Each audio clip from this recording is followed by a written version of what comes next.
સમાચારમાં આગળ વાત કરીશું જૂનાગઢની કે જ્યાં જૂનાગઢ ભેસાણ તાલુકાના ડેરવાણ ગામ પાસે આવેલા જર્જરિત કોઝવે પરથી લાકડા ભરેલો ટ્રક પસાર થઈ રહ્યો હતો ત્યારે કોઝવે તૂટી પડવાની ઘટના સામે આવી છે। આ ઘટનામાં ટ્રકમાં સવાર 3 લોકોનો ચમત્કારિક બચાવ થયો છે અને કોઈ જાનહાનિના સમાચાર નથી સામે આવ્યા। હું અસનાપુર ડેમ બાજુથી આવેલો ટ્રક ભરીને, મને ખબર નહોતી કે બ્રિજ જર્જરિત છે અને ગાડી બ્રિજ વચ્ચે મૂકતા બ્રિજ ધસી જતા આમાં કઈ જાનહાની થઈ હોત તો જવાબદાર કોણ લે? તમને કઈ પણ થયું હોત તો 3 શખ્સોને।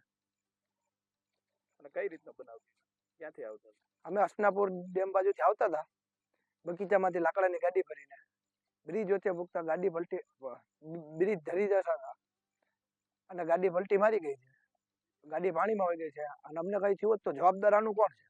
અને કઈ જગ્યાએ બનાવ? આ નદીના પુલ ઉપર દેરવાણ ગામમાં બનેલો છે। શું તમારી માગણી શું? મારી માગણી છે કે ફૂલનું કામ વ્યવસ્થિત કરો, ફૂલ ઊંચો લ્યો, આમાં કઈ જાનહાની થાય છે કોઈ જવાબદાર કોણ છે આનું? બ્રિજમાં કોઈ વસ્તુ કઈ છે નહીં, ખાલી પાણા ભરીને બ્રિજ બનાવી દીધું છે તમે લોકોએ। આમાં કોઈ લોડેડ વાહન જાય તકલીફ થાય તો શું કરવાનું? પણ ગિરનાર જવાનો મેન